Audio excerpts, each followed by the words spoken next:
अनेक व्यक्ति साहित्य साधना सहित संपृक्त किछि प्रचार रे थांती किछि प्रचार दूर रे थांती आम सहित आज एभली जने व्यक्ति अछंती जे कि स्वल्प प्रसारित हेले भी तांकर कवितारे रहिछि सांप्रतिक समयर सांप्रतिक समस्यार चित्र आमे तांकठु आज गोटे वर्तमान समयर अवस्था को लेकिन गोटे तांको लेखनी विस्तृत कविता शुणिबा से होउछंती हमर अति प्रिय समस्तंकर अति प्रिय श्रीजुक्त श्री रामचंद्र दास हमर सत्यवादी रो माटी रो जन्म अवसर प्राप्त कर्मचारी कवि नाम होउछि मलय। आसतु तेबे मलय ठारू गोटे सांप्रतिक परिस्थिति ऊपर गोटे कविता शुणिबा। मलय धन्यवाद। मोर कवितार शिरोनामा होछि मो राण। समाज आगरे केबे कहबनी अभाव रे अछ बोली, पड़ोशी आगरे केबे कहबनी घर गुमर खोली।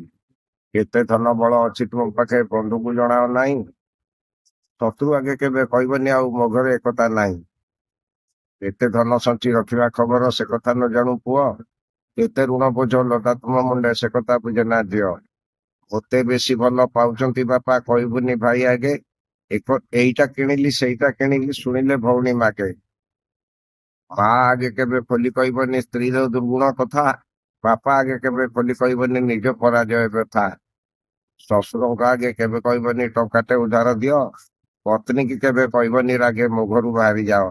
पुराण रहिला केबे भूलिबनी मोर दुई पद कथा, भूलिले पाइब बहु मनस्ताप सहित मनरे व्यथा। धन्यवाद। धन्यवाद धन्यवाद। अति सुंदर कविता आपण आज पाठ कले दर्शक मानक पई हमर लोक मानक पई सिक्योरिटी कथाबार्ता एतरे अछि। निश्चित भाव में आगामी दिन में आपनकर आउ किसी कविता नहीं कि हम लोक पाखक आसीबा। धन्यवाद आज कविता पई। निश्चित भाव में किसी वार्ता अछि एटा केते दूर आमे माने कार्य परिणत कर परिबा बा केते दूर कार्य परिणत कर सफल पाई परिबा से आगामी दिन में समय पड़िबो। नमस्कार।